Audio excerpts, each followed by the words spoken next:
আসসালামু আলাইকুম, আশা করি সবাই ভালোই আছেন। আজ আপনাদের জন্য নিয়ে এসেছি বিকেলের নাস্তায় সকলের অত্যন্ত প্রিয় একটি রেসিপি হালিম। আজ আমি হালিমের যে রেসিপিটা দিব এটা প্যাকেট হালিমটা তৈরি করব এবং এই জন্য আমি রাঁধুনি হালিম মিক্সটা নিয়ে নিয়েছি। হালিমের জন্য প্রথমেই আমি পেরেস্তা তৈরি করে নেব, যেটা হালিম টপিংসের জন্য ব্যবহার করা হয়, এবং এই জন্য একটি পাত্রে আমি তেল গরম করে নিচ্ছি এবং তারপরে কুচো করে কেটে রাখা পেঁয়াজগুলো হালকা বাদামি রঙের করে ভেজে নেব।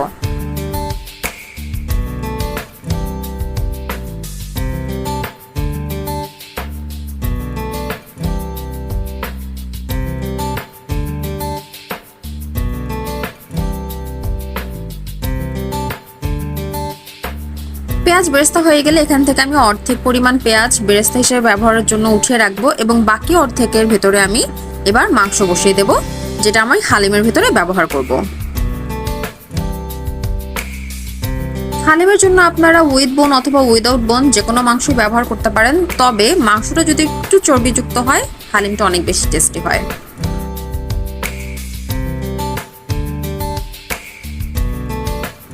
মাংসের মশলা হিসেবে আমি ব্যবহার করব রাঁধুনি হালিম মিক্সের সাথেই যে পাউডার স্পাইসেসটা থাকে সেটা, এবং এটার ভিতরে হালিমের জন্য প্রয়োজনীয় সকল উপকরণ দেওয়া থাকে, ইনক্লুডেড সল্ট।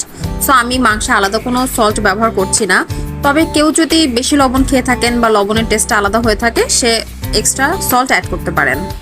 এই মশলাটা দিয়ে আমি মাংসের সাথে খুব ভালোভাবে মশলাটা কিছুক্ষণ কষিয়ে নেব এবং তারপরেতে আমি যোগ করে দেব একটু পানি।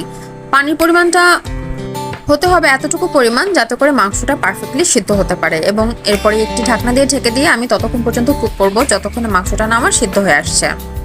মাংস সিদ্ধ হতে দিয়ে আমি আলাদা একটি পাত্রে গরম পানি নিয়ে নেব রাঁধুনি হালিম মিক্সে যে পাউডারটা আছে এটা ভেজিয়ে রাখার জন্য, এবং এটা 30 মিনিটের মতো ভিজিয়ে রাখতে হবে এবং এর জন্য একদম ফুটন্ত গরম পানি ব্যবহার করতে হবে। এবং যখন গরম পানিতে এই পাউডারটা অ্যাড করতে থাকবেন কন্টিনিউয়াসলি চামচ দিয়ে এটা নাড়তে হবে, না হলে এটা দলা পেকে যাবে।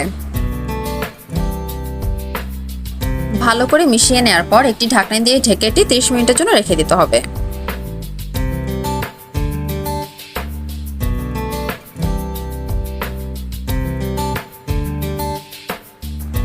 মাংস যখন একদম পারফেক্টলি কুক, এতে আমি এবার ভিজিয়ে রাখা হালিম মিক্সটা দিয়ে দেব। এরপর একটি চামচ দিয়ে হালিম এবং মাংস একসাথে খুব ভালোভাবে মিশিয়ে নিয়ে আরও কিছুক্ষণ সময় ধরে আমরা এটা রান্না করব। এখন এই রান্নার সময়টার উপর নির্ভর করবে এর ঘনত্ব। যারা বেশি ঘন হালিম খেতে পছন্দ করেন তারা আরও বেশি সময় ধরে জাল দিয়ে এটাকে আরেকটু ঘন করে নেবেন। যারা বেশি ঘন হালিম খেতে পছন্দ করেন না তারা একটু হালকা পাতলা রাখতে পারেন। তো তৈরি হয়ে গেল সবার প্রিয় মজাদার হালিম, এবং এটি এবার গরম গরম পরিবেশন করুন এবং উপভোগ করুন পরিবারের সকলে মিলে।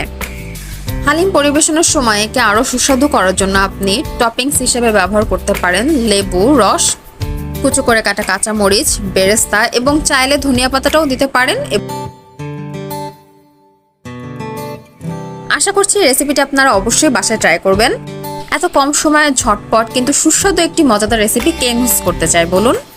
সো বাসায় অবশ্যই ট্রাই করবেন, এবং ধন্যবাদ সবাইকে এতক্ষণ সঙ্গেই থাকার জন্য।